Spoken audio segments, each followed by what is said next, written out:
The button is pushed. We are live. Hobblin' Willie is here after, he's up for days. He's in hospitals. He's sleeping through.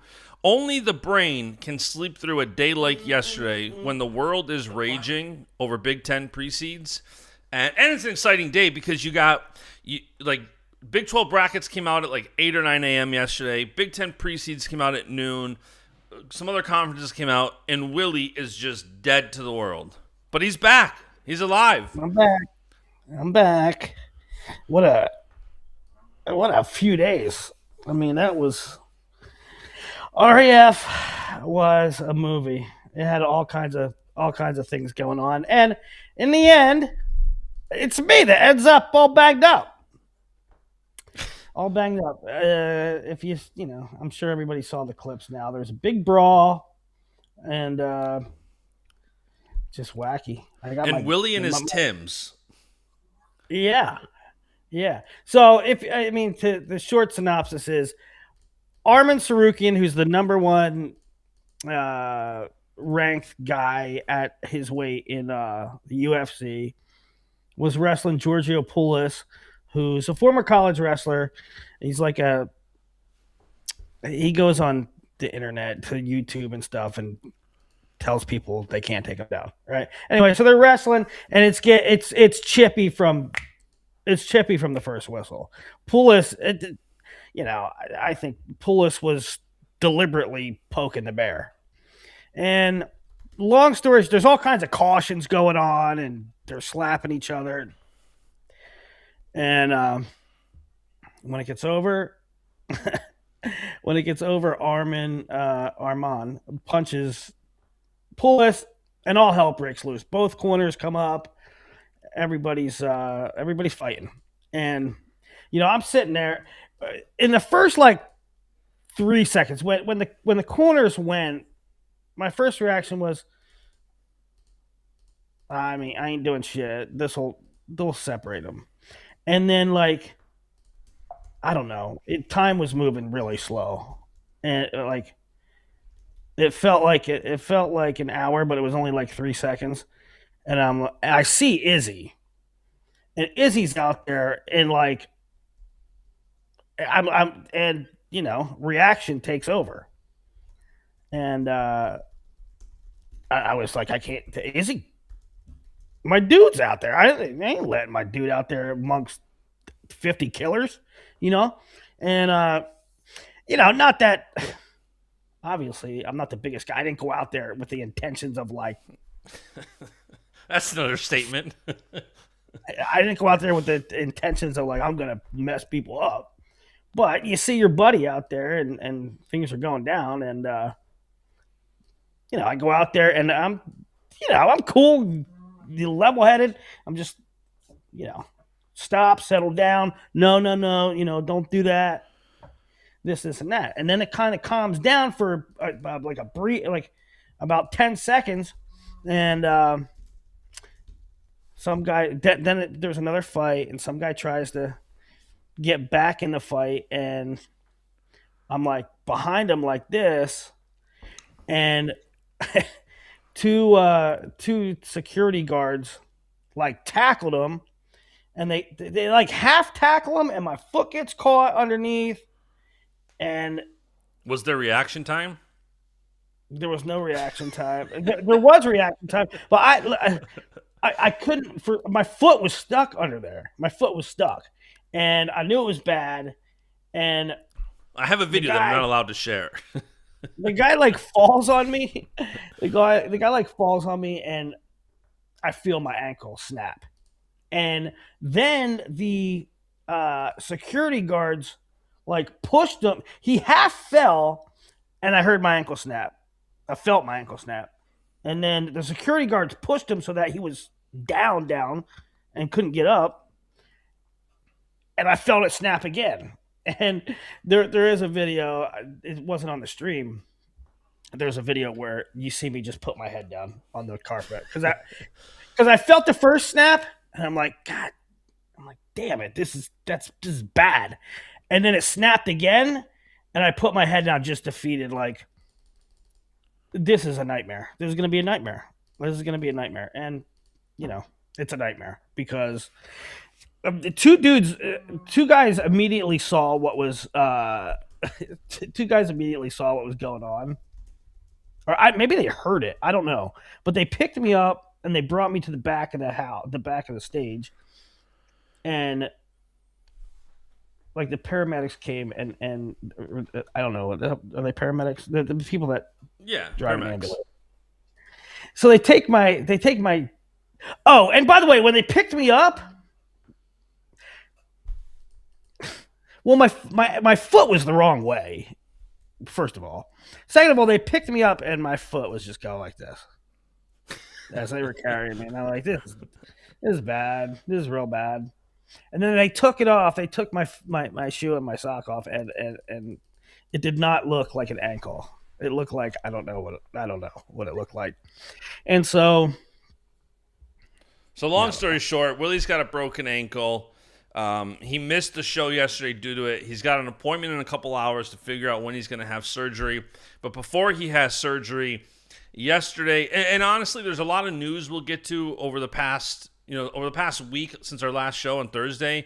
Jeremy Hunter was announced head coach at Illinois. There was a bunch of high school results. So we're going to get to all that. If we have time, we'll also dive into some more RAF stuff. But the big thing we got to start off with, I thought initially was going to be allocations, because allocations came out as soon as our show was wrapping up on Thursday. But then you start doing the deep dive and there's a lot of commentary. Then the big 10 Preseeds come out and just kind of steal the show.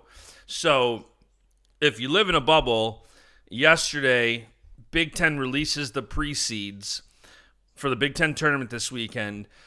And this year, it's based solely on a formula. It's based on an algorithm. It's based on a formula. And right out of the gate, it was reported here first. Yeah, we said this. Like, somebody also said, an avid listener, drawing a blank on who, but they said, like, were you surprised Voinovich was in there? No, we said that last week. But there's a new formula, and, I thought Shane Sparks did an incredible job on the Big Ten stream, basically saying what it was, and I'll pull it up real quick on the stream here, just because there's people who still don't understand this. So this is what the formula was. Head-to-head versus field, 25 points. Common opponents record, 25 points. Conference duel record, 20 points. Quality matches, 10 points. RPI, 10 points. Coaches ranking, 5 points. Conference allocation, 5 points. Adds up to 100. Based on that, they seeded the entire bracket. And the Preseeds came out.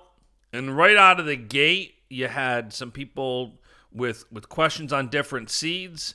And then all hell breaks loose. By the time you start getting to some of the later weights, especially when you start seeing, Brandon Cannon, the 7, Angelo Ferrari, the 8. I think the most egregious one was Levi Haynes, the 2, over a guy he beat who was the 1. So it was very evident that this formula, which I'll let you talk and then I'll come back to my thought. I do think a formula is the right way to go, and I'll explain why I think that more. But what was your first reaction? Because I feel like even though your reaction was delayed because you came out of a coma, what was your reaction? It was a lot calmer than I think most people thought it was going to be. Well, I mean, my reaction. So, first things first. I got out of RAF and I got in an ambulance and they took me to this trauma center. They took me to a trauma center because they said it. By the looks of it, they were worried that there was going to be like artery damage, and stuff like that. They said we were in that freaking ambulance for like way too long. And I'm like, where are we going? I'm like, how far away is the hospital? We're in Phoenix. There's probably hospitals on every corner. And they're like, oh, yeah, it looks like could be damage. So anyway, we drive far. We go to the trauma center, and I'm there till 4 a.m., and then I get back to the hotel, and I got to fly. And then I flew all day yesterday, and I got back at midnight. Flew all day Sunday, and I got back. And when I got home, I still couldn't. So I didn't sleep that night. And then when I got home, I just couldn't wind down and sleep. And so I did that allocations article. So then I slept through everything yesterday. And when I wake up and I have a text from somebody, and I'm just opening my eyes at 7 p.m. last night. And one of the first text said, be prepared when these seeds are released. Be prepared for chaos. And I'm like, okay. And then I get to my computer and there's chaos. Everything had been already released, obviously. Everybody's bitching about it. And I guess my reaction is, what did you expect? What did you expect?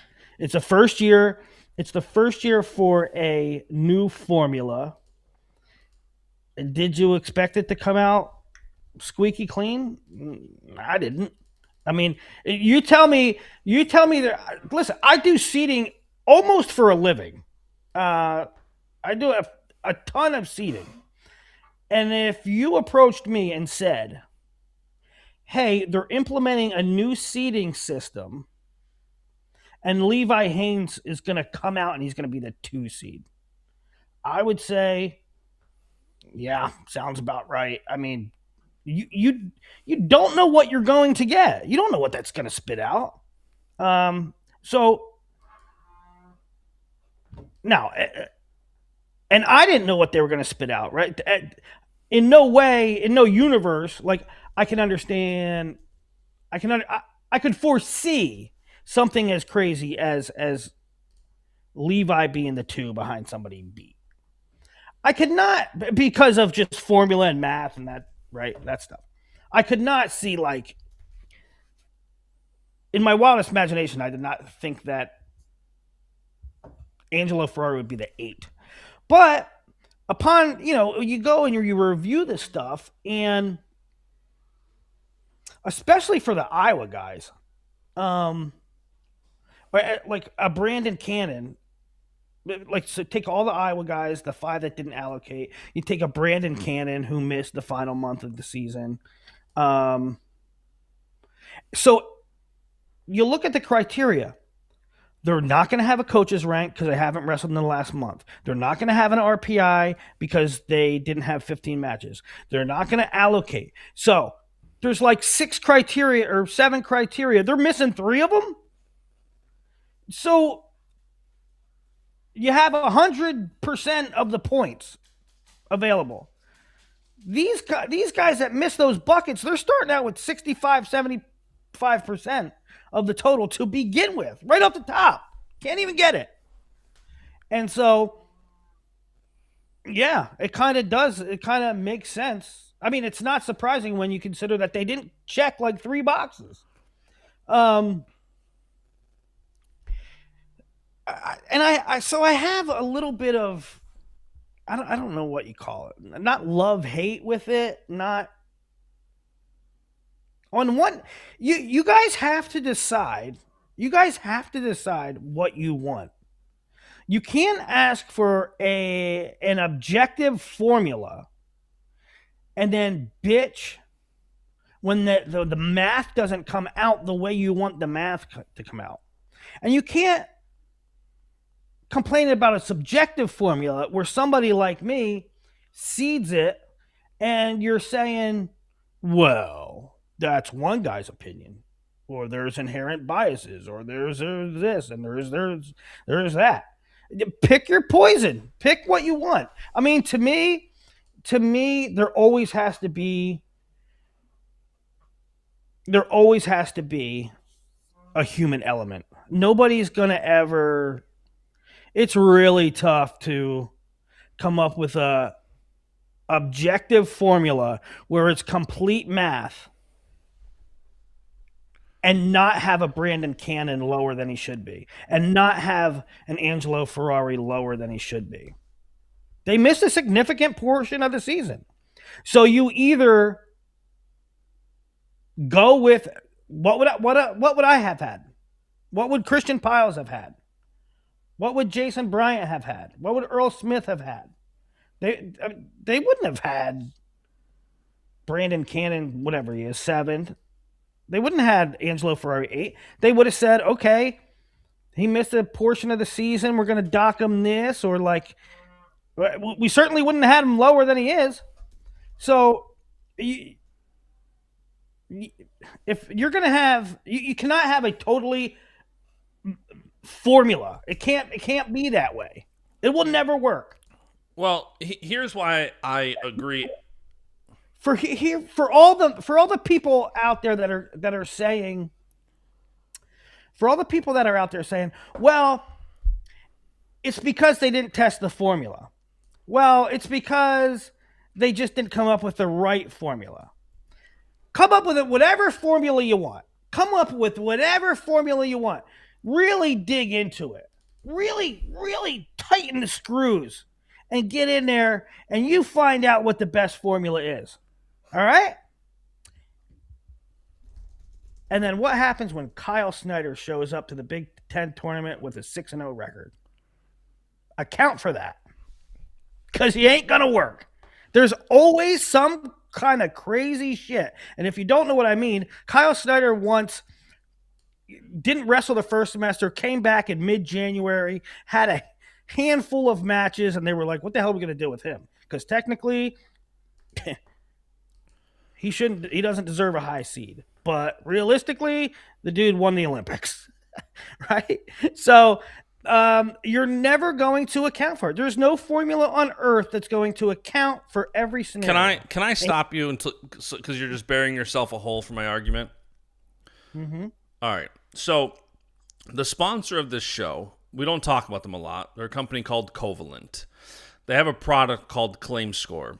What ClaimScore does is they're an AI data-driven company. It's data science. And what they do is develop algorithms that help detect fraud in claim submissions.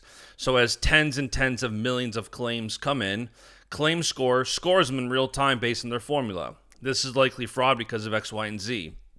And over time, they continue to adjust the formula.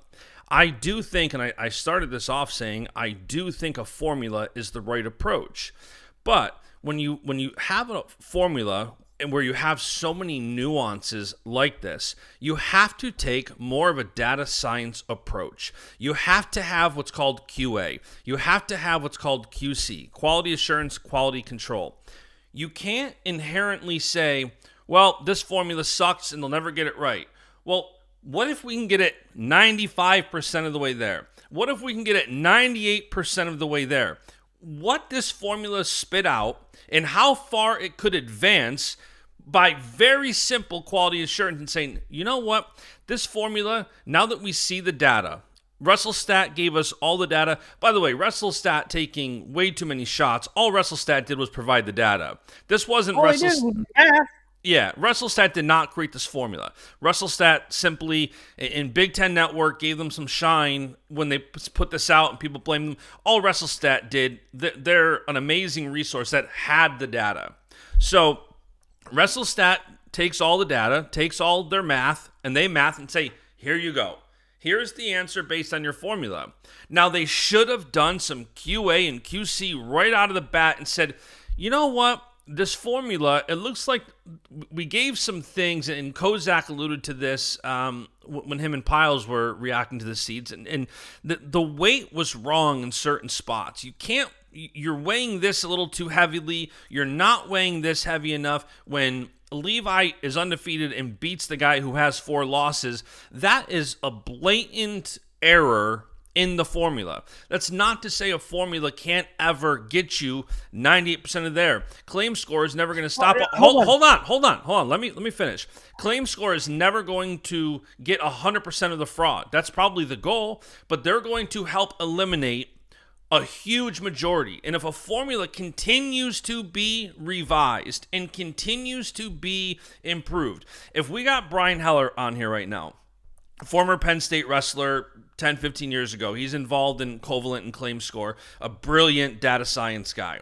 And he explained to you how data science can be used. Yes, the human element is the fact that a human created the algorithm. That was the flaw. The flaw wasn't the data. The flaw was the person who created the algorithm didn't weight it properly. It needs to be adjusted. That is a huge step that was missed. Okay, but that's all well and good. But what is the point of getting 98% there? Who's going to finish the other two? You're always going to continue to. You need an oversight committee. You need something at the end that says, hey, Kyle Snyder didn't wrestle. The notion that it should be 100% automated, I don't think anybody's advocating for that. But it also can't be 100% subjective and opinionated. Like, well, I'll tell you this. What do you mean? Of course it can. I guarantee you that the coaches that are the Big Ten coaches that are sitting around talking about this today, and the ones that are miffed about it, and the fans that are all miffed about it, I guarantee you that I could have put together seeds that were objectively much better, and that all they had to do was vote on one or two changes. Not this freaking disaster. I agree. I could have did it in my sleep. And what happens if you get hit by a bus tomorrow? Who does it next year? What happens if you break your other ankle? Listen, you're an amazing seeder. You're probably the best in the world. And I'm not saying that because you're a good friend of mine. I'm saying that because you've put in the time, and I don't think anybody on earth would say that so-and-so is that much better of a seeder than you.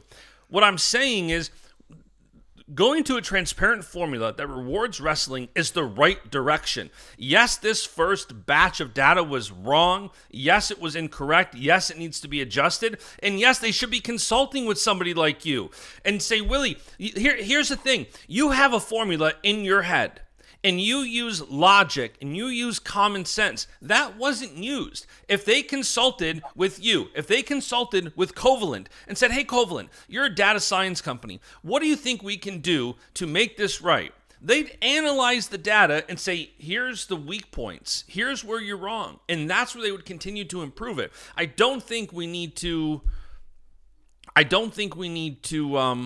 I might have to send the captain a link because we were talking about it too this morning. Like, I don't think we need to go backwards. AI is here. Data is here. We need to leverage these things, not go backwards and say, oh, I can do it. I'm the greatest. You are the best seeder. You're the best human seeder. I think they should be consulting with somebody like you to figure out how to get it to be better. Perhaps. I mean, maybe that is the right answer. All I know is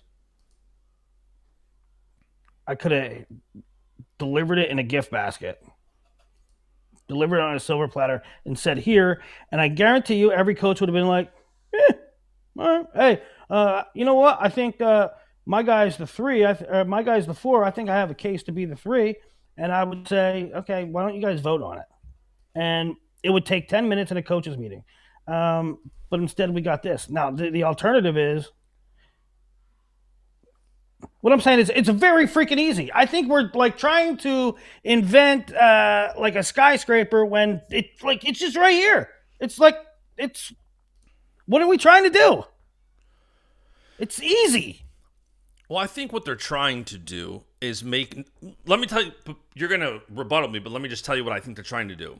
They're trying to make it transparent, and they're trying to make it more formula driven that says if you compete, you'll be rewarded. Instead of a subjective person saying, well, I can get down with that. I can get down with, okay, this is like, let's just say I was doing the seeds, and I said, here's the seeds. Here's how they should be seeded. And there's almost a demerit system where if guys didn't wrestle enough or guys missed key matches, they get knocked down a peg. And I'm all for that. And I said that on Twitter. Like, in many of these cases, everybody keeps pointing to the Levi Minto one. And that is a glaring neon light that the inputs to this formula wasn't correct. However, Levi is within 15 points of Minto. Levi's going to be the one, guys. It's going to be fine. All is well there. Levi is going to be the one. Minto's going to be the 2.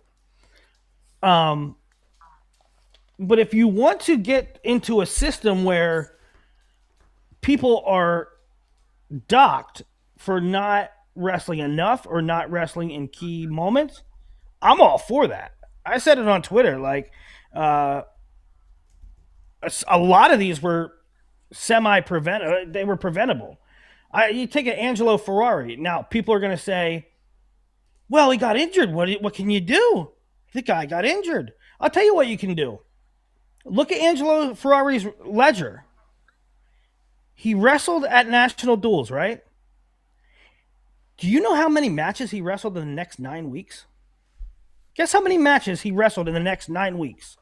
6. Five. Yeah, Five. He wrestled 5 times in 60 some days. Almost 70 days. How about wrestle more? The wrestling season, and this is nothing new, the regular season has been meaning less and less for 15 to 20 years. If you want to get back to making the regular season matter, then there should be a threshold. There should be you wrestle 15 matches or you're getting penalized by not allocating, by not having a seed, by something, by many things. And so I'm okay with that. I'm okay with that metric and that result. The captain Now has joined, Willie. he got. I know. I see that. He got the odd the unintended consequence of that is Angelo got dinged so bad that it hurts Rocco. Yeah. All right, Captain. Look, if it was up to me on the data science side of it, and I think what we would do at Covalent is kind of what we do in the various things that we handle. I would take a hybrid approach, what you and Bash were just talking about. And that is I would go to Willie and I would say, "You're the seed guy. Give me your criteria Yeah. and give me your weighting on each of the criteria."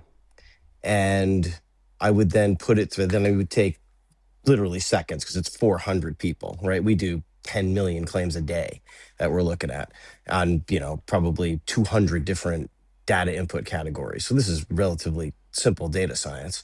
I would take if I was doing it, we would take the information and we would take the data and we would look at it. Then we would consult with the expert, meaning You know you what? in this situation. And then we wouldn't put out pre-seeds or we wouldn't put out anything until we looked at the data. And Right. in a situation like this, right, you could take each of the columns of the data and you end up just cohorting out the outliers. And once you see So what where if we the did? outliers What go, you'll be able to figure out where the weaknesses in the algorithm are. I mean, this really isn't wouldn't you do hard. It's a this? great idea, but you just need the Wouldn't good you do best guy this? to give you the Um, algorithm weighting. when you do this, this is what you would do. I would think. I would say, okay, here's the formula. Here's how I would seed, and that is take into account this, like ranking, common opponents, head to head, right?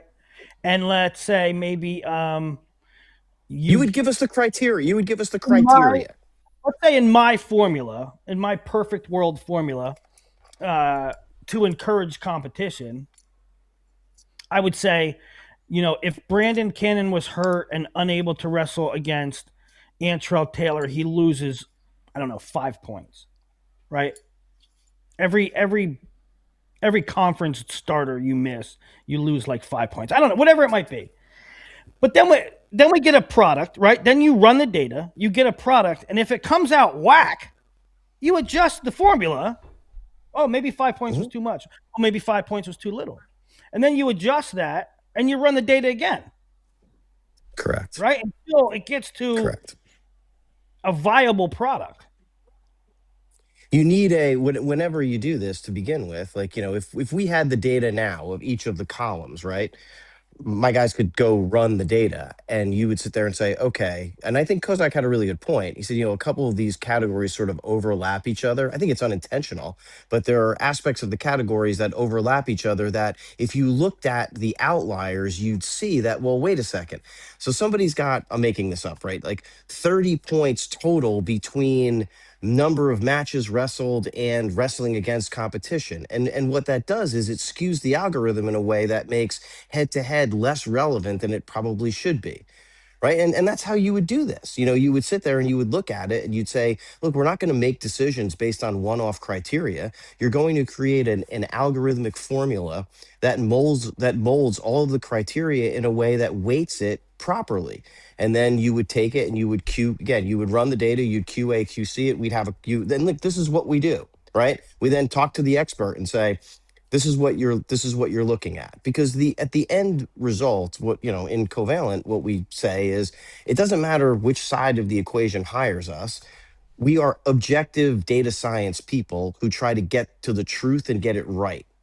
So that's what you would do. You would sit there and you'd look at it and say, okay, well, we need to kind of get this right. And in a perfect world, there's the human element to anything related to data science or AI.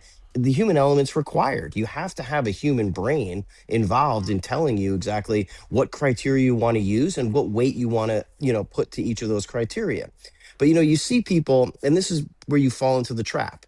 Right. The idea is, well, we need to weight these things and we need to consider all different things before we do seeding. Yet now you have everybody out there, well, head to head, and this happened, and that head to head, and this guy beat this guy, and he didn't beat this guy. And it's like, so now we're right back to where we begin in wrestling, which is head to head seemingly means everything to a certain group of people. And I think to other people, myself included, head to head is important, but it shouldn't be the only metric that you're looking at.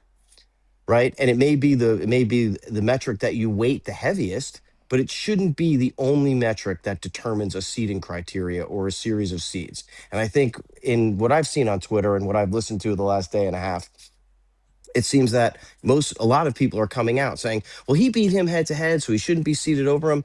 And I'm not sure that that's the case or not the case, depending upon individual circumstances. But the point is that when you're utilizing a database scientific formula, if your consultant is the right guy, and you're actually looking at the data more than once, running it and putting it out is not the way to go. You got to run it. You have to look at it. You have to talk to your consultant. And that's how you get it right. It's an interactive process between the human and the computer that makes this work. And that's clearly not what happened here. I think it's an easy fix. I don't think it's difficult because this is not hard. It's 6 or 7 different data points or six or 7 criteria. He's got to be getting a call. Yeah, I don't know. I mean, I too don't think that with iterations, it's very difficult. I don't think with iterations and the right formula and the right consultant that it's a busy morning. Sorry. that you can get a set of seeds that you're like, yeah, cool, they're good. I also think that it's freaking easy. It's easy. I mean, you're talking about 14 programs times. You're talking about a universe of 140 people. It's 140 people that you have to consider for seeds in 10 across 10 weights. And we're going through a lot of mental gymnastics here to come up with a formula that I could turn out a better product in 10 minutes. I mean, not 10 minutes, but I had 2 weeks ago, I had my seeds up. I guarantee you, even with the last 2 weeks of results that I didn't account for, I guarantee you they're better than what this formula came out. So to me, it's about what you want. Do you want a formula mathematical based set of seeds? If that's what you want, then shut up when the numbers come out. Shut up when they're spit out. If you want a human to do it, then you want a human to do it. But I do, Willie. I don't really understand. I don't really understand people that say, well, there needs to be a formula and then there needs to be human. Because if there needs to be a human to cross the finish line, why don't the human just do it? Because it's not repeatable. It's not duplicative, I and knew you it's were going not to say that. it's not It's not transparent and repeatable. objective with the same set of criteria every time. That's why you can't use a human. That's why you need It's the collaboration. I disagree. It's not repeatable and it's not scalable. I give you that. Mhm. But who cares? You only have to do it once a year. I don't need it to scale. I don't need. You want to do it over there? Do it over there. If you want to do it like on Flow Wrestling and like I don't know, a track wrestling and make money doing seating via AI, go for it. Knock yourself out. But if you want it done right and you want a better set, I can do it in a day, and it'll be done. And I don't think you're going to bitch much. You're certainly not as bitching as much as this. You're trying to Again, the reason reinvent why the wheel. the reason why and again, what you eliminate through doing it just simply from a human perspective is the idea being that you eliminate any bias. And the way you do an algorithm is, we deal with it all the time in my company. It's like, and again, we're dealing with way more data than this, but at the end of the day, the idea behind any type of scientific formula is that it's repeatable and it's scalable. And again, I'm not saying that wrestling has to be that way, but if you want to make it a 21st century process, it's not that you need a single human element or you need a single computer element, but you can come up with a series of criteria across the board and utilize it from college down to grade school. And you have to understand what the weighting process is, and it is done quickly, it's done instantaneously, it's not taking a day to do. It's you feed the data in, they give you the data, you look at it, you QC the data, you tweak on your algorithm, you feed it back out, and within an hour you got everything you need and you're done. These seeds would take, with 140 people and 5 sets of criteria, this would take literally probably 2 minutes to do and spit out the right way, if you've got the right inputs to start with. And that's really what it comes down to.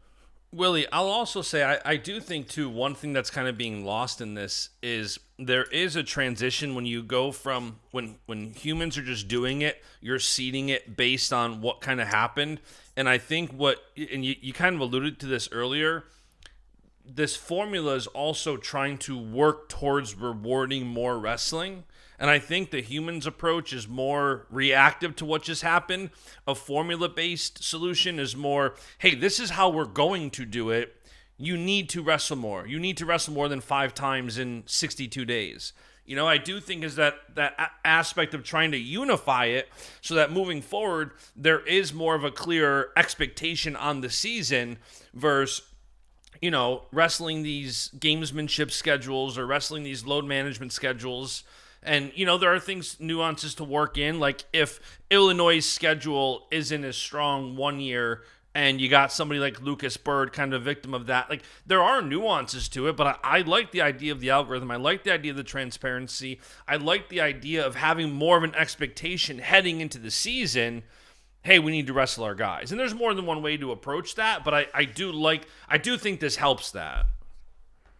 Hey, Bash, I think the one thing that you underscore, which is important on the non-human element side of it, is the transparency piece of it, where you can actually see, and again, it's a different approach, but you can actually see in other words, Willie, if we could take a camera and put it into your large brain, and then you could Yes, see the large, output, very large. right? You That need a that big that camera.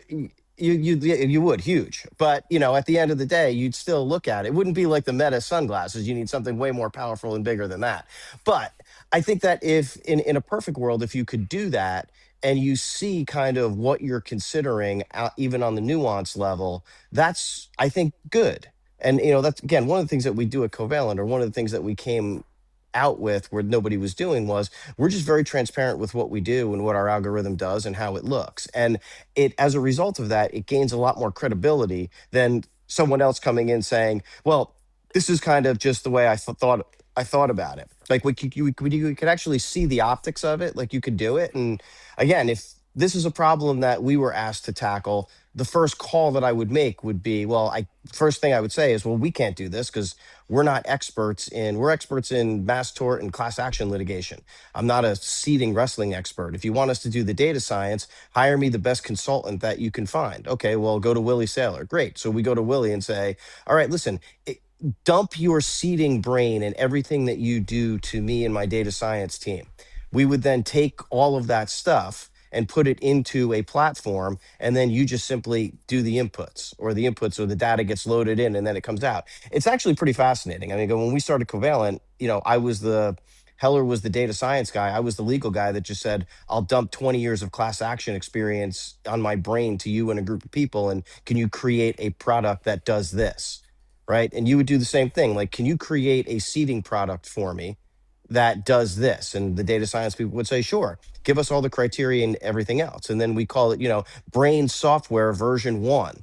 And it's like, you then own a software program that you can duplicate and use across a variety of things that it would kill you. You would kill it. Yeah, and everybody can use my formula to seed. That's look, the one thing I don't have.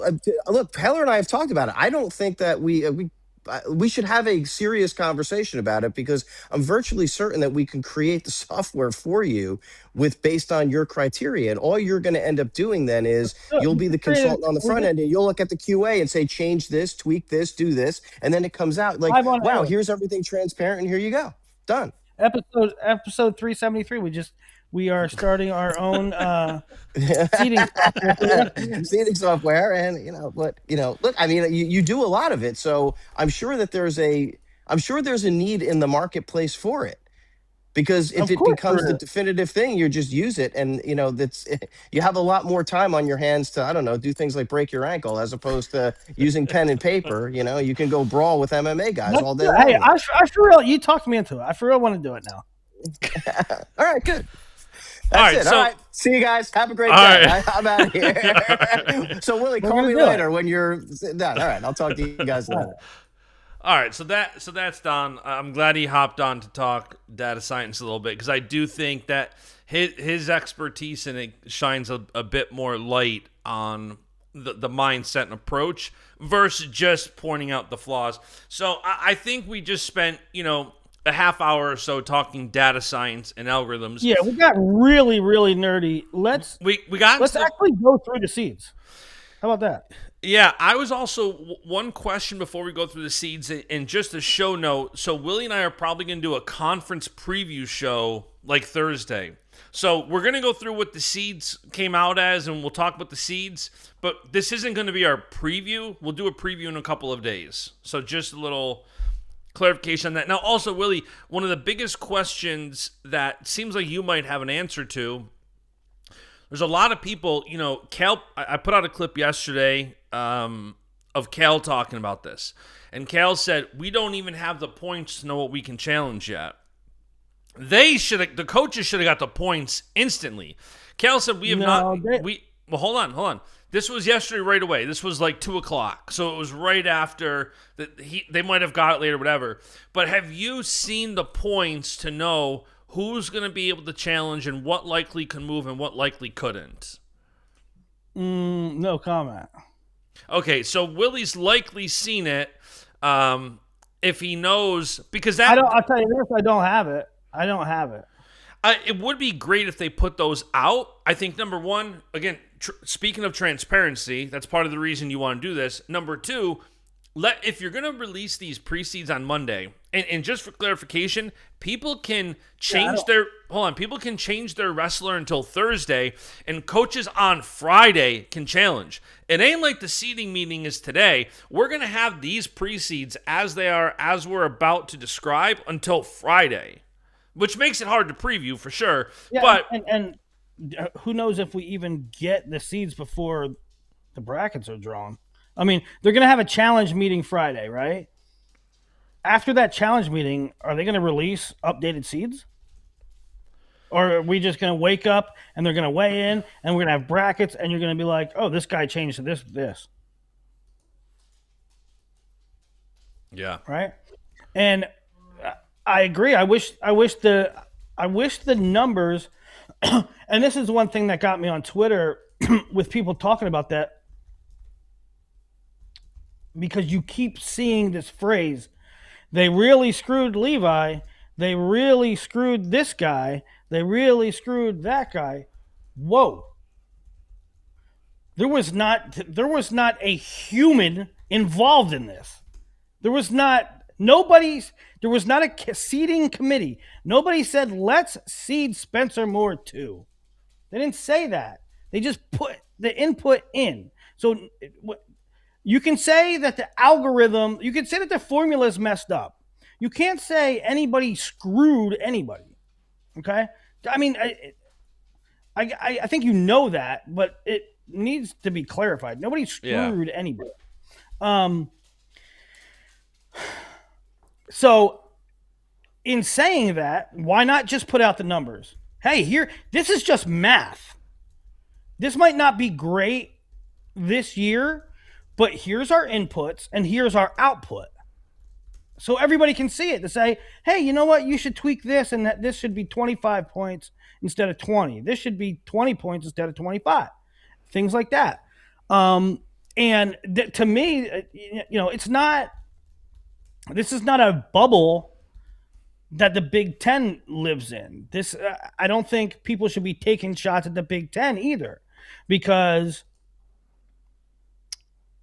the ACC tried this a couple years ago, and they got rid of it. Big 12 used it this year. A bunch of conferences used it this year. Maybe not the same formula, but they did a formula. All right? So, number one. Number two, at least the coaches see the numbers. You know when they don't see the numbers? NCAAs. They have never released, ever, not once, never, ever, ever, ever, ever, ever, ever. NCAAs have not released the final numbers since they went to a formula seeding. Ever, not one time. The coaches don't know. So there's coaches that for the last 15 years has been going to NWCA and saying, please tell me what the data is. Please tell me what the data is so I know how to better set my schedule. Did we wrestle too hard of a schedule? And because of that, we lost a couple matches we shouldn't have, and so it dropped their guys? Did we wrestle too light of a schedule? Did we wrestle too many of this? Did we wrestle? Tell me so that I can better set my schedule. They won't give it to them. Crazy. So, all right. So let's go through the seeds. And you can kind of give some insight as to where, because you quote tweeted my Rocco versus Angelo as a quarterfinal, and you said, yeah, this one likely isn't going to change. So we'll try to give some nuggets where we can on what. Some blooming idiot in the chat. Humans wrote the algorithm. Human error and bias absolutely screwed people. You're missing the point, Confucius. The point is nobody said I hate Illinois. I hate Ohio State, so I'm going to seed Spencer Moore ahead of Bouzakis. It's almost impossible to give this a first formula go around and only have bias. But listen, we've got to ignore the commenters for now. We'll get to the comments.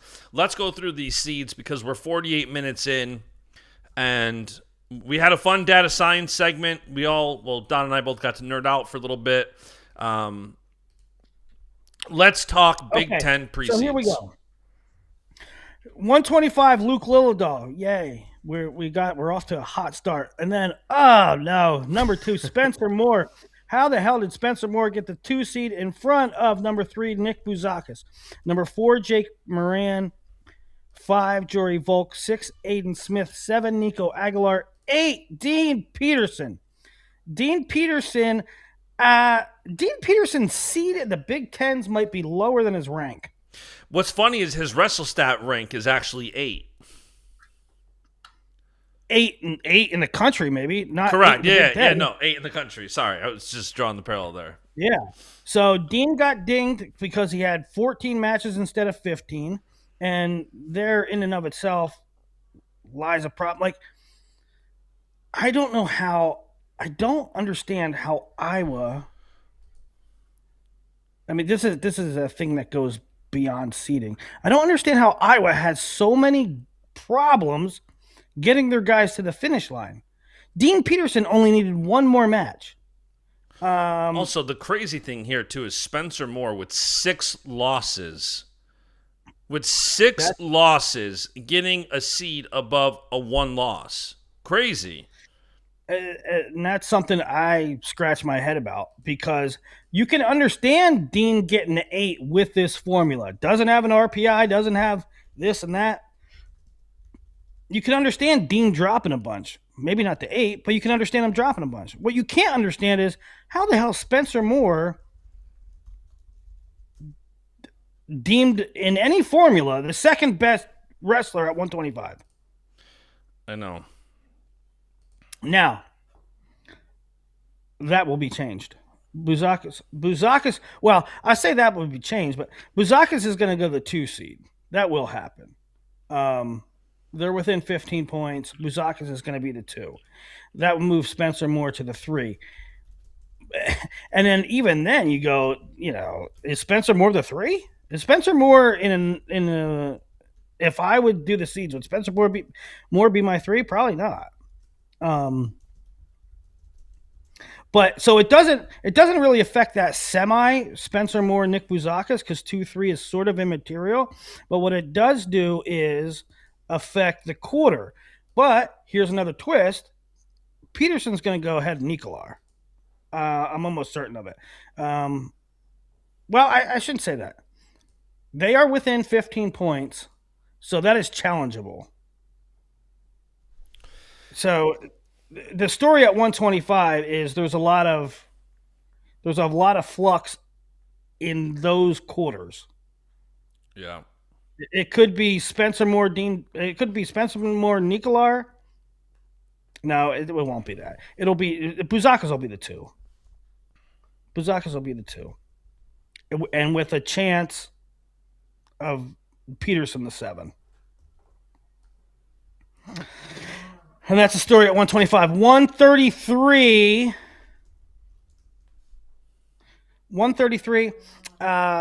Marcus Blaze the 1, Lucas Bird the 2, Ben Davino the 3, Zan Fugit the 4, Drake the 5, Van D the 6, Dylan Chauver down there at the 9. The only 2 that are within 15 here is Davino and Bird. And I don't think that'll be flipped. Even so, I feel like the big thing there is like which one. Those 3 guys have really separated themselves seemingly. You have a Bird, undefeated national champ, Big Ten champ, and then you have Blaze and Davino lighting the world on fire as true freshmen. And it's like, it's funny when you get the crowd of people like, seeds don't matter. To a degree, you're right. But also, would you rather go through a Big Ten tournament with one of those guys or 2 of those guys? I mean, there's weights where getting a better seed is very advantageous for you on your path to a title, whether it's conference, whether it's national. Like, this is one of those weights where, I'll tell you what, you might not care. The coaches surely care. Yeah. Well, the biggest thing here too is Bird is not within 15 of Blaze. I would have Bird the number 1 seed. I can't imagine a world. I can't imagine a world where an undefeated returning national champ is the 2 seed. I don't care. I don't care what the schedule was. I don't care what. He's an undefeated returning national champ, and he's a 2 seed. I would have him the 1.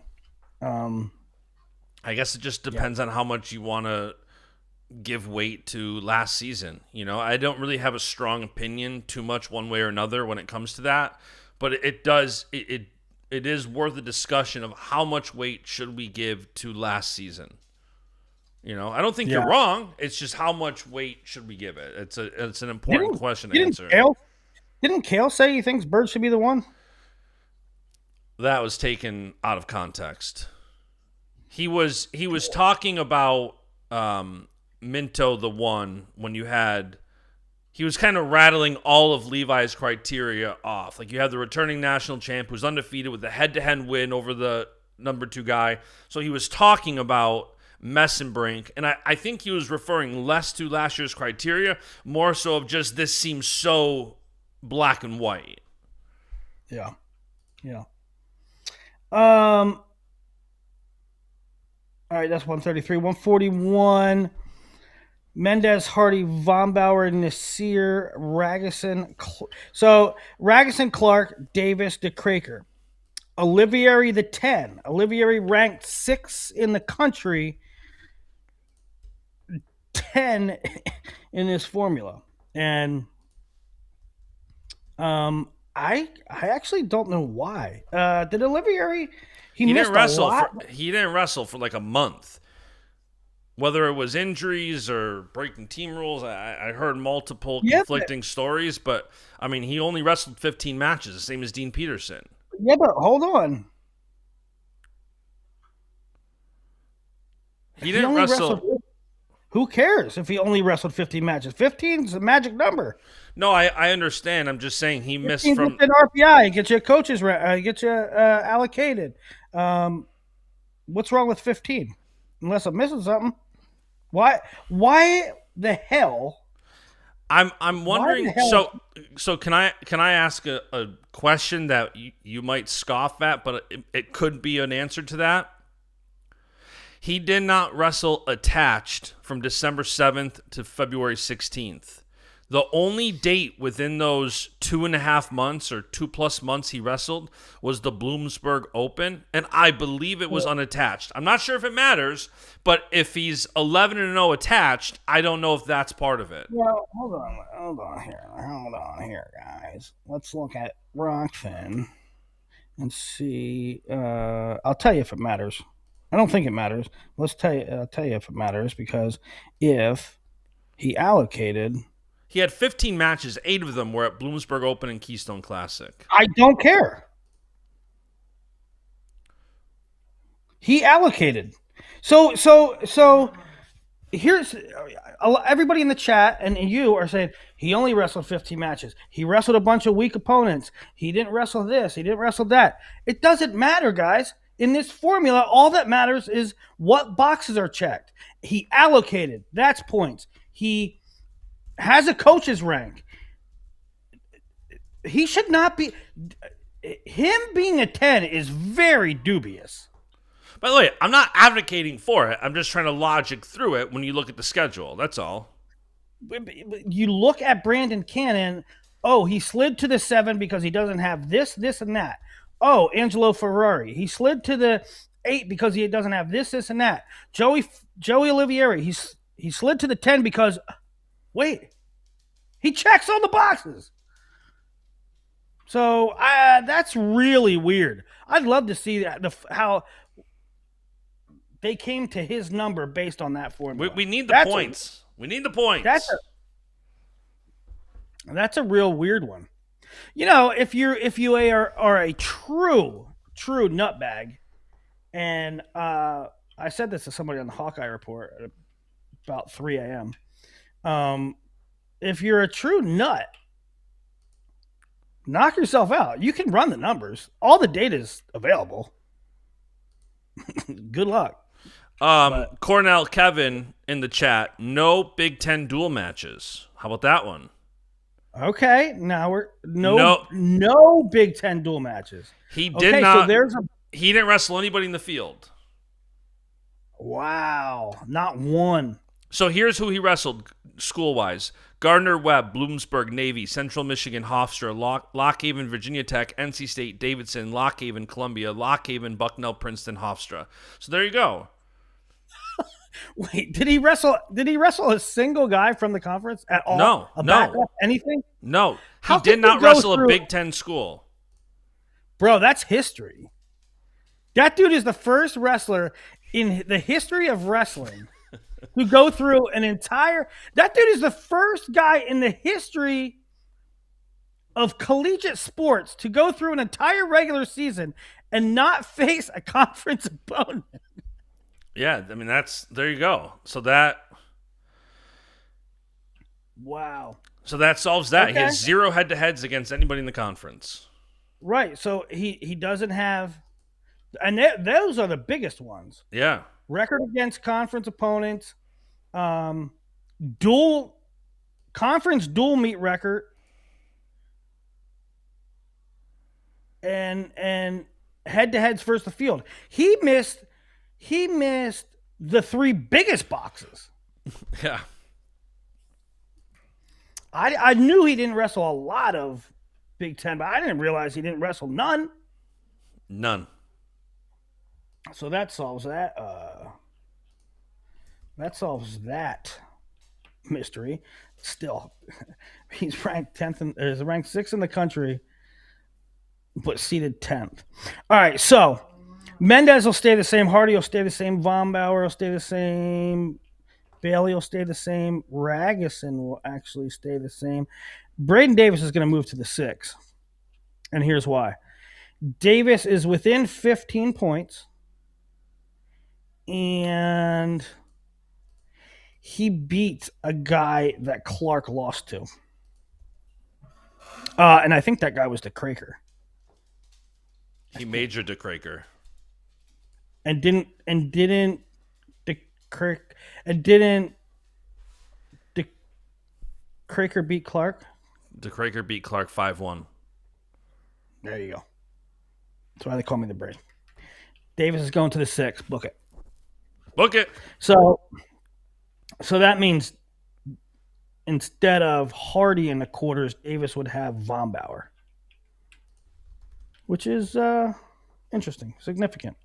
149, Van Ness, Styles, Zargo, Lachlan, Carter Young, Lamer. The one that shocked me here was Ryder Block all the way down at the 8. And I don't know if I have any basis to say that on. I think it's just knee-jerk reaction. I thought that Block would be higher than 8. I mean, he beat Lamer head-to-head, who is 6. Yeah. I wonder if it's because he had a tough schedule and his winning percentage was like low, or his conference record was low. I don't know. But Block at the 8 seems really low, and he's not within 15 to challenge. Let me check my notes. Yeah, that's going to stay the same. 57 is going to stay the same. Trelly, Duke, Webster, White, Catrabone, Millard, Cannon. And, even though Cannon has a win over Millard, he's not within 15 points. Millard actually has a win over Webster officially. It was an injury default. Now, Willie, a nuance here could. How is Millard so low? I shouldn't say how. How is Millard beat Cannon Webster head to head, but he's 3 spots lower? And Brandon Cannon beat Millard twice, I believe. Now, it is worth noting that I don't think it's going to happen, but Iowa could put Jordan Williams in instead of Voinovich up until Thursday. It sounds like that's not going to happen. It sounds like Voinovich is the guy for the postseason. No clue why. I don't know if Brands is going to, knowing the history of Brands, I don't think he's really going to dive into too much why they're going with one guy over the other. Maybe, but it sounds like either way, Voinovich is the guy for the postseason. Yeah, well, that's... Yeah, so they have Voinovich at 10. I don't know how much higher Williams would be seated if they did make that change. You're right, they can still enter Jordan, but Jordan has 14 matches, so he's missing a few boxes, allocation and yada yada yada. Yeah. RPI. 165. There will be a significant change here, I believe. Mesenbrink to 1, Caliendo to 2, Blaze the 3. There's gonna be 2 changes here. Sparks the 4, LJ the 5s, Scholes, Barbosa, Patty, and Lillard. So, right away you say Blaze is behind Caliendo, who he beat head to head. Is he within 15 points? And I'm pretty sure he is. I'm pretty sure Blaze is within 15 points. He has the head-to-head 1-0 this year against Caliendo head-to-head. So I do think Blaze will go to the 2. Is it really that significant, though? Yeah, I don't. The other one, LJ Araju, and this is totally insignificant, but LJ Araju is within 15 points and beat Sparks head to head. So I think there's going to be 2 changes there. 174, the gift that everybody loved. Minto over undefeated returning, 3-time All-American Levi Haynes. Total head scratcher. I have no idea. And it's not like Minto has 1 or 2 losses. Minto has like 4 losses. Yeah, that was such a head scratcher. But rest assured, that's getting changed. Haynes is within that 15 points, and that's getting changed. So it also, I heard it. It also hurt Levi that 4 of his in-conference duels were against backups. Mm-hmm. Which, again, like you see some injustices here for like inadvertent, like Lucas Bird, his schedule outside of his control. He showed up everywhere. He wrestled everywhere. Levi Haynes showed up everywhere, wrestled everywhere. And, it's tough to say punish, but like it is wild when you talk like Duke having Cannon in the quarters, Rocco having Angelo in the quarters, Levi getting. It is crazy how these are shaking out from a. Well, yeah, you bring up a good point. I mean,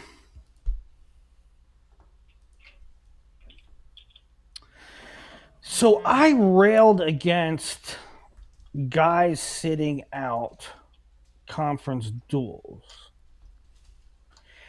And the result in this formula is that guys that sat out duels got punished because they didn't have as many conference wins, because they didn't have common opponent. So the guys that sat out got punished to a certain degree. But guess who also got punished? The guy they sat against. Yeah, it's crazy. So they got to figure something out with that. Because clearly Levi Haynes got burned by that. The saving grace, and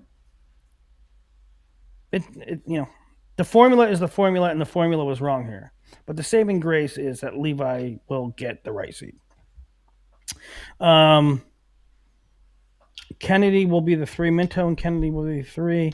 Mantonello the 4. Karch the 5. The only other one that could change is 10-11, Pinto and Enright. Enright, I believe, is within the margin to challenge, and he majored Pinto head-to-head this year. 184, Rocco Welsh, Max Mickinelli, Silas Allred, Brock Mantonona, Chris Moore, Fishback. Fishback seems really weird to me. 6? How is Fishback behind Chris Moore? Yeah, that one seems weird. Maybe it's that Lucas Bird thing. Like he just didn't hit the right guys because of Illinois' schedule. And he also hit all the good guys, like all the greats, and lost to a lot of them. Like it's crazy. For as good as Fishback wrestled this year, he was still 13-6 on the year, which is crazy. Yeah. He lost to Rocco. He lost to Brock. He lost to Allred. He lost to Max Mickinelli twice. He lost to Mantonona too, didn't he? Yeah. Yeah. Crazy. And, of course, the big one, Angelo Ferrari's the 8, and he's going to remain the 8. I mean, Rocco Welsh, Angelo Ferrari is going to be a quarterfinal. And we'll talk about it more in our preview show, but it's going to be crazy. Duke and Cannon and Welch and Ferrari being a quarter is going to be very interesting. How Cannon and Ferrari, where they're at. Are they 60%? Are they 80%? Are they 90%? Are they 20%? Where they are makes a huge difference, and we'll talk about that more in the preview show. But yeah, you'd said that you think the Rocco and Ferrari is going to stay a quarterfinal, which is bananas. Yeah. 97 Barr, McDaniel, Remy Cotton, Branson John, Luke Geog, Wyatt Ingham. Really, the big thing here is The entry for Iowa was Gabe Arnold, and he's looking at a first round matchup of Branson John. I don't hate his seed, to be honest. Branson John, and then it would be Geog if he would win that. Gabe Arnold wrestled like what, 2 matches at 97, and the rest of the year was at 74 and 84. So like, I don't hate that seed. Like it, I think Gabe Arnold's definitely the lowest seed that could place the highest. Yeah, I was joking to somebody last night. I said, well, Iowa, they could really pump their chest after Big Tens and say, look how well we wrestled above our seeds. 285, Tay is the 1, Ferrari the 2, despite losing to Feldman 2 times. Marisola the 4, Amos the 5, Luffman, Hopke, Kaka. Again, it's an Iowa guy that sort of jumps out at you. Ben Keeter all the way down at the 10, and he didn't allocate. He's looking at Hopke, Ferrari. Now, the Big Ten did allocate 9 at the weight, so Keeter does have a little wiggle room. I don't know, but it's not great though. I mean, Hopke is no pushover. You know? Yeah, no, for sure. And I mean that's kind of the big seed or Big Ten precedes rundown. If you want, that's kind of a natural segue to talk briefly about allocations. And I had said that right after we did the show, the allocations came out right towards the end of Thursday's show, and then you spent some time diving into it after. And one of the first things you noticed was Iowa only allocating 5. And that was quite the head scratcher. Yeah. Yeah. I mean, it's a head. They only allocated 5 because, like, 3 of the cases were really avoidable. Like, Angelo went 9 weeks and only wrestled 5 matches. Dean Peterson was off by 1 match. You know, now the Dean thing was weird, so whatever. But and Jordan Williams missed by 1 match too. Now maybe Voinovich won a wrestle off, and that's immaterial. But yeah. McCoskey says sleeping on Branson John. No, you don't. You must not watch the show because I give a lot of love to Branson John. Did anything, and this is for the chat too, because Big Tens is getting all the heat and all the scrutiny. Name another seed from name another conference in which the seed is a head scratcher. I thought that the Big 12 had a couple. Isaac Dean is seated really low. Isaac Dean seated 7. Put it this way: Zach Ryder is seated 2. Isaac Dean is seated 7. That's a 5-point difference. They are only a 3. They only separated by 3 in the rankings, 9 and 12, and at the seeds are 2 and 7. That's a big one, and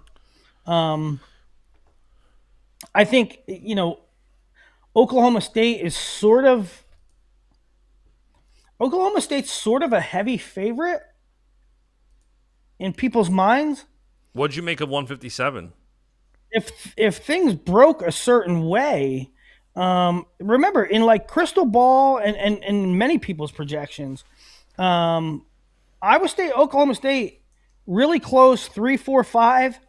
I mean, they are really close. Everybody's talking about. I don't think the team race at Big 12s is getting enough hype. It could be good. It could be a runaway for Okie State, but it could be really fascinating. And the fact that Dean is seated so low creates a giant quarterfinal there potentially. 157 quarters or 157 semis. I mean, you got Caleb Larkin the 1 and Ty Waters the 4 up top could likely meet. Bottom, Vinny Zerbin, Landon Robideau in the bottom semi, the 2-3. That's going to be incredible. That's the way to the Big 12 tournament. We'll talk more about it in the preview show, but really looking forward to that one. All right, let's check 57 out. Larkin got the 1, and my knee jerk reaction to that was how did Larkin get seated over Robideau? And because if I don't know, it felt like Robideau had a better year. It felt like he had a really full year at 57, where Larkin was half and half. And I looked at it, and Well, both of Larkin's losses out of conference probably help his seed. He lost to Shapiro and he lost to Jackson Joy. well, the Joy one, And that was at and 49 Larkin, as well. the Joy one doesn't much matter because it was at a different weight. But the reason that Larkin is seated ahead is because he beat both uh, Waters and Zerbin, right? He beat both of those guys. Uh, I believe so. Let me see. He beat Zerbin 4-1. He beat Waters 4-2. And, you know, so Robideau, I'll tell you what, Robideau, I'm not going to say screwed, but Robideau got hurt by Ty Waters sitting. Yeah. Now, I'm not saying that Robideau 100% wins that match, but he lost an opportunity to. 125 is Spratley, pulling Strickenberger, makes sense to me. 133, Forrest, Frost, Larkin, Serrano. I was interested to see if it would be Jax or Frost. Or wait, did Frost? Why is my brain freezing? Did Frost wrestle against Jax? No. Right. So that's why I was wondering who would get that seed. Yeah, that makes sense. 41 Vega, Etchemendia, Drury tag. That makes sense. 49 is Swiderski, Frost, Evans, Peterson. And by the way, these guys, they went to a Formula 2. Lockett, Downey, Ruiz, Mayfield at 65. 74 looks right. 84 is wacky. Also, does anybody know what these records are in the brackets that they produced? Like Aiden Sinclair says 21-1, and like Caleb Larkin says 0-0. I noticed that. I didn't know if that was like an error in making the brackets or what. Yeah, I don't know. But like Nick Fox is the 5. He has a win over Ryder. Yeah, I don't know. But he did lose to Bush. So I don't know. 97 looks about right. I'm pretty fascinated. Not fascinated. That's hyperbole, guys. I'm not fascinated by it. But I'm really interested in Novak Merrill, if that semi materializes. 285 Younger, Doucette, Carroll, Zuba. Zuba really rose up in the rankings the last couple of weeks. We'll win over Nathan Taylor. So yeah, that's a big 12. Anything else? I mean, from other conferences, I didn't see anything. Not aware of anything. No, unless you want to talk about the silliness that only the SoCon champion Allocates. Listen, I fail every single year. I fail to convince everybody. Nobody ever agrees with me. Nobody ever agrees with me on this point, and I've been saying it for 20 years. I would rather see both finalists from a conference make the dance Agreed. than the 10th place guy from the Big Ten. Listen, if you are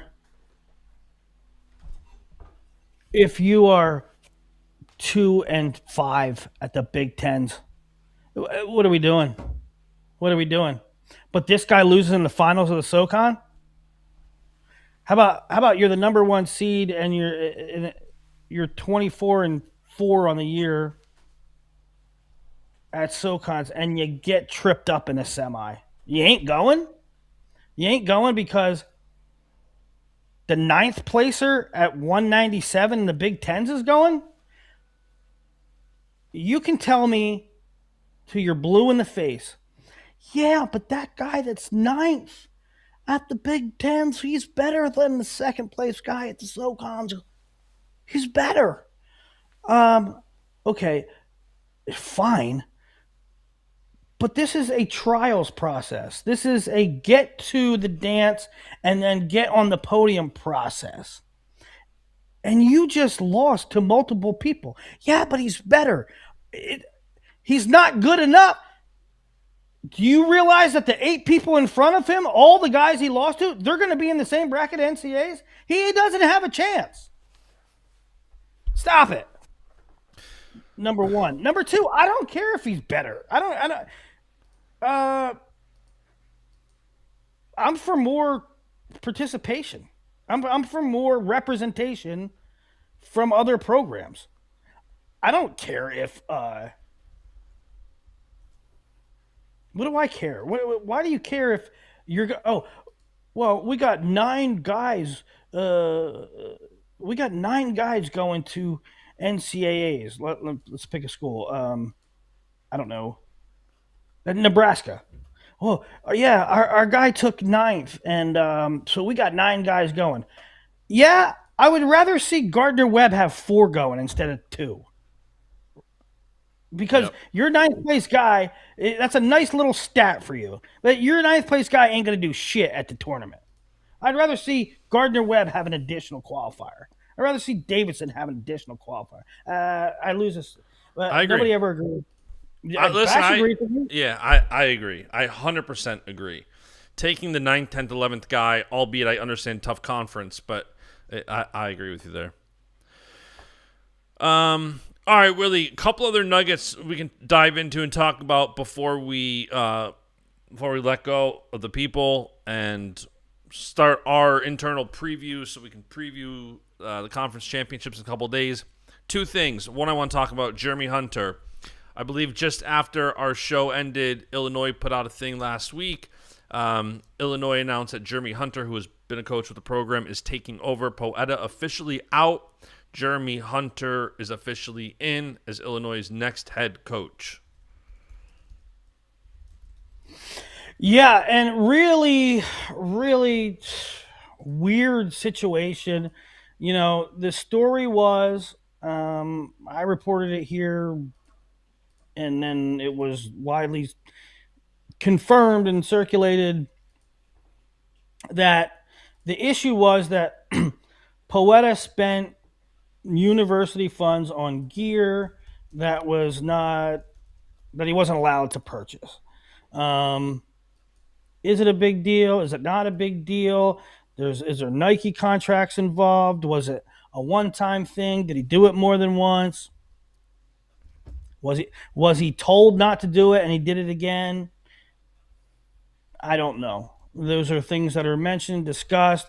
A judgment call from the jury of the public, right? Some people feel like it's a big deal. Other people say, "Oh, give me a break. He bought some T-shirts," right? That's a judgment call on your end, sure. But at the end of the day, what happened was, and this is freaking crazy, but I'm told this by several sources. They put him on leave.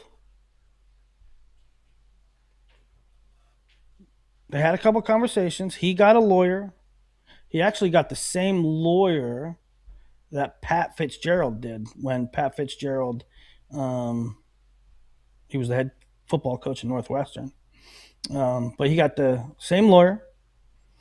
And I don't know what all became of it, but they called Poeta in and said, yeah, you can come back.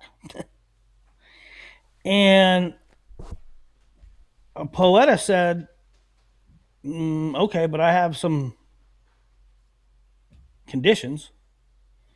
Namely, this is what I'm told. I want my name cleared. I want this and I want that. And I'm told that the administration said, you got to be freaking kidding me. And they said, okay, then go on your way. That's what I was told by several sources who were right every step of the way.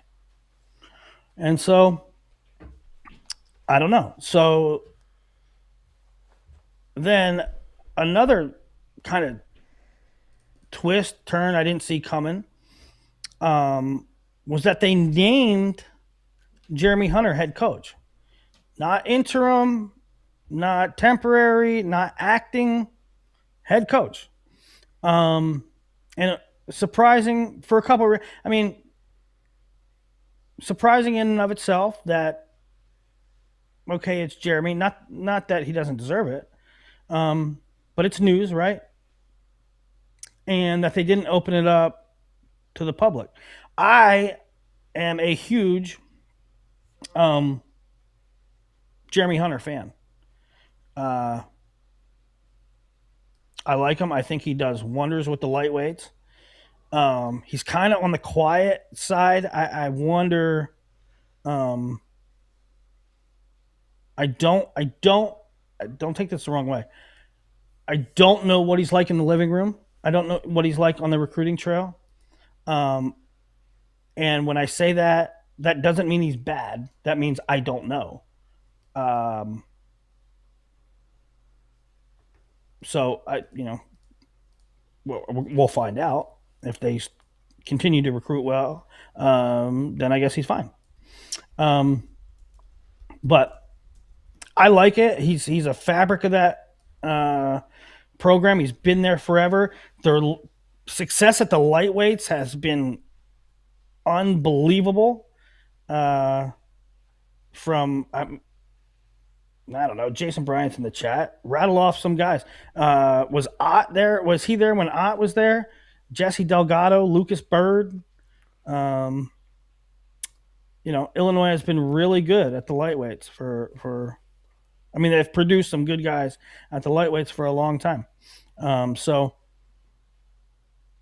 this is a new role. And here, okay, I failed to mention the other why it's kind of interesting is because I was told for a long time that Jeremy Hunter did not want to be a head coach.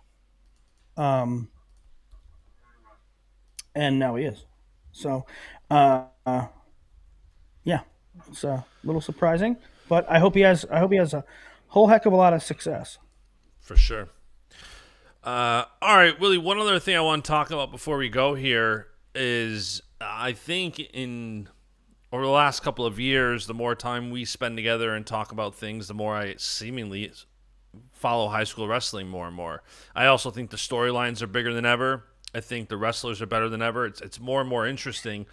And this over the past week, there's been so many great results on the high school scene where, and again, I haven't followed high school like I do college and international as long, so I don't know how normal this is, but you look at some of the things happening and, like whether you got upsets like Landon Seiden going down in the finals, or you look at Rainey Brothers winning titles 5 and 6 in Kentucky. There was a lot of great high school action this weekend, anything that stuck out to you the most? In high school,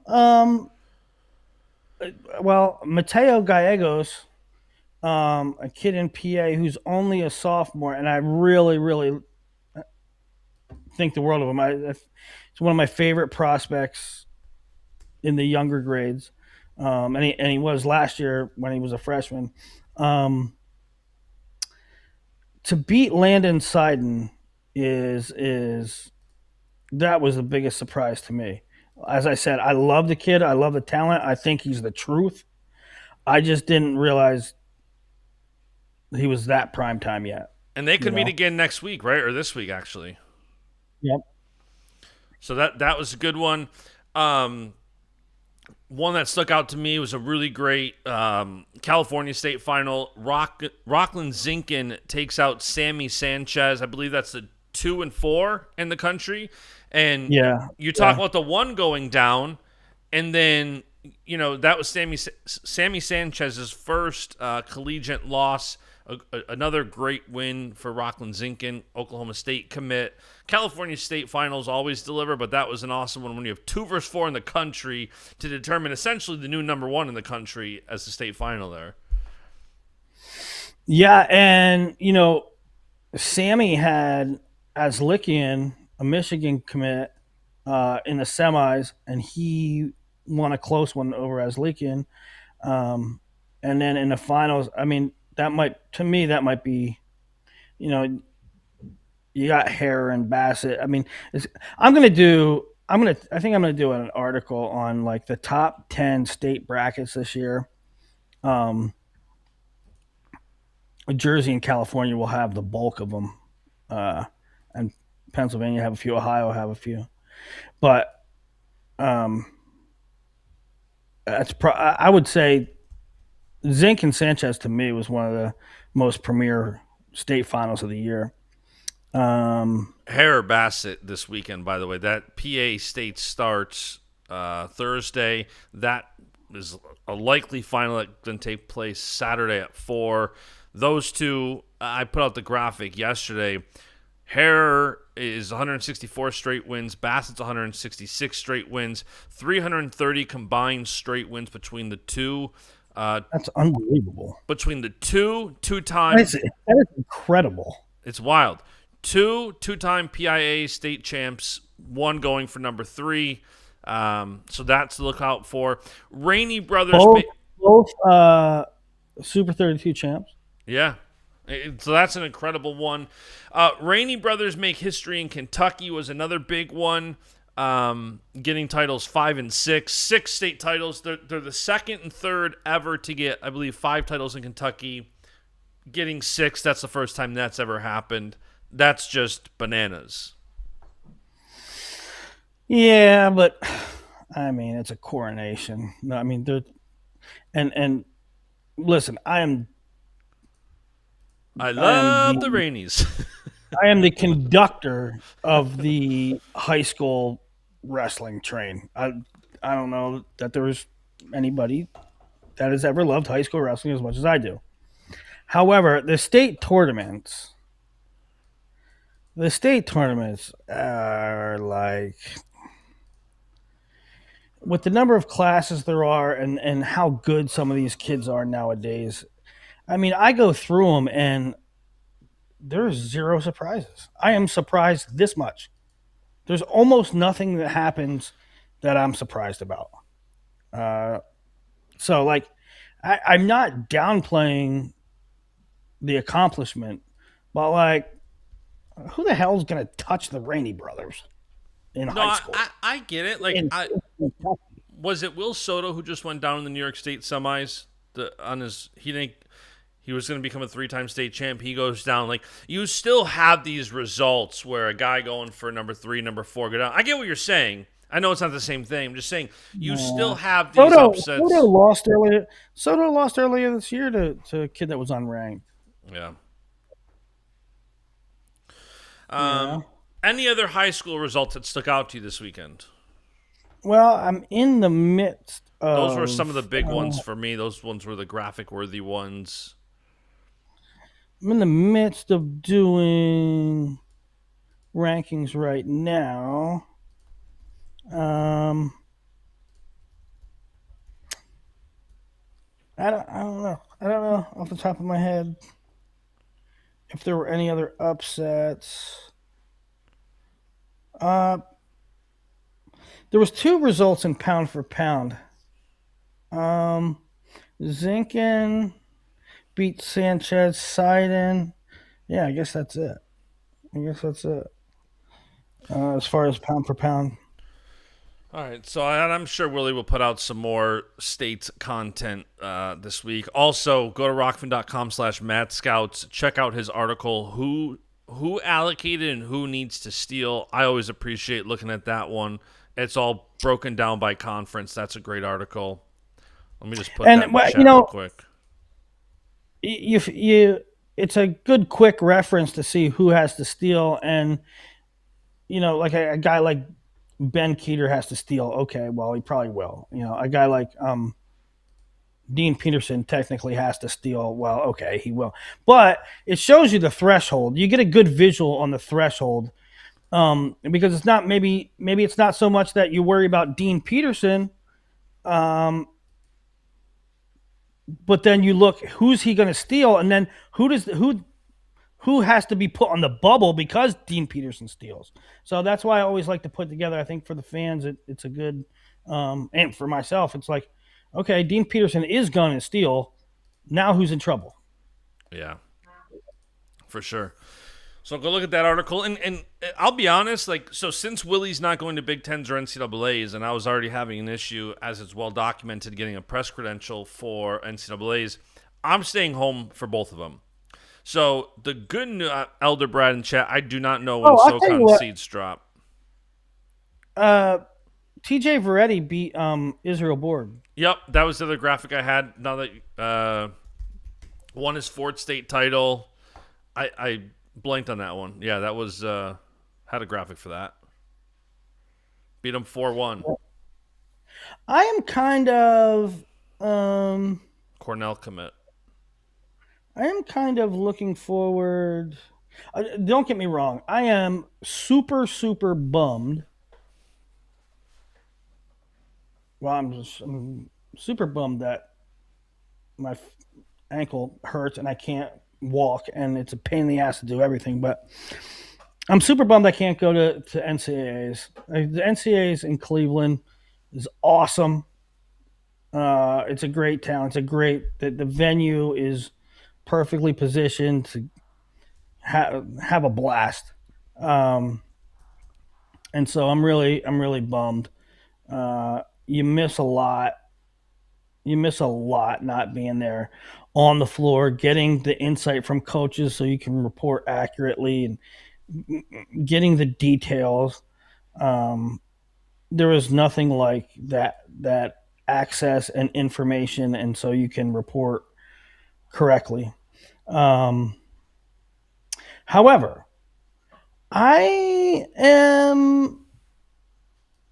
it's almost inviting. It's almost fun to change it up and cover it remotely and be able to do more shows and more content.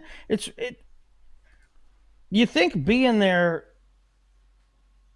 you would be able to produce more content. No, from home you can probably produce more because you don't have to worry about that hour that you leave the venue and get settled in and get back to work and you get hung up and you get in a conversation.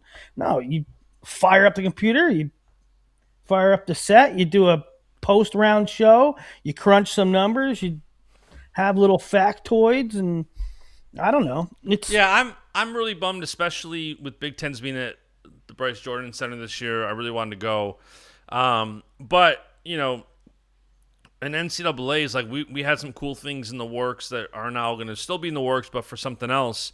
But the one downside to going to Big Tens, on top of what you just mentioned, is you miss almost everything else. If you are at one conference tournament, Friday morning, you have EIWA, MAC, SoCon, Big 12, Pac-12 all kicking off. And then, in this year, Big 12 is Friday, Saturday. It's not Saturday, Sunday. So that Saturday is going to be bananas because you're going to have around the same time the Big 10 quarters, I believe, or is it the Big 10 quarters or Big 10 semis Saturday night while the Big 12 finals are going off. So it's going to be great. Like, the fact that we're not going, it will be nice. Like, we can just fire up and do a show. It's the semis. Big 10 semis are 7 Eastern Saturday night, and I believe the Big 12 finals are like 7 or 8, so same time. But we will be able, Friday, Saturday, Sunday, we will be able to crank out shows and coverage, and it always sucks not going, but who knows? Larry Steele, live watch parties, maybe. not ruling that out, not ruling out live guests. We got to make the most of not going because it does suck. It sucks not going. There's nothing like being there, but if my guy Willie's not there and the captain's not there and it's advantageous to stay home and, do what we do, then, I'm looking forward to that as well. So there's going to be a ton of shows over the next couple of weeks. I'm excited for it. Willie's excited for it. Yeah. What? So we're waiting on ACC seeds still. I think SoCon and ACC has yet to come out, I believe. I think I Gotcha. saw EIWA. I think I saw Ivy. I know I saw Big 12. By the way, a little disappointed, Willie. A little disappointed after last year. We all enjoyed and we all gave so much praise and love that we had a standalone tournament, and we don't this year. We had that Thursday night tournament. Pac-12s is on the weekend. Pac-12s is Friday. Oh, that stinks. I went to Pac-12s last year when it was one day on a Thursday. That was so fun. You get to just immerse in one conference one day. It was awesome, and it didn't get. It lost got in all the this. live. Yeah, it got all this. It got all the rage. It was the spotlight that day, and this year we don't have that. This year, a lot of Friday action. Again, EIWA, MAC, SoCon, Big 12, Pac-12 all goes off Friday. I tweeted out the tournament start times: 10 a.m. SoCon and EIWA, 11 a.m. Big 12, MAC at 12, Pac-12 3:30, and the Big 10 starts 10 a.m. But yeah, Big 12's 11 a.m. Eastern. It starts on Friday. Semi 6 p.m. Eastern. I hate that the Big 12 does this. The semis are at 6 p.m. Eastern on Friday, and then the finals are not until 8 p.m. Eastern the following day. That 26-hour difference is crazy. They wrestle semi. They have a full day. Prelims and quarters at 11 a.m. Eastern on Friday. Semis and Consi quarters, 6 p.m. Eastern, Friday. And then they do Consi semis at 1 p.m. Eastern, finals 8 p.m. Eastern, Saturday night. I'm really interested to see this. This is off-season stuff, but who's going to break off? Who is going to leave Big 12s and go to whatever Pac-12s become? It's going to happen. There's going to be teams that go there. That's really fascinating. Yeah. All right, we'll be back in a couple days previewing the conference championship tournaments, making our picks over under number of Penn State Big Ten champs. Go, Willie, to close this out. Over under number of Big Ten champs from Penn State.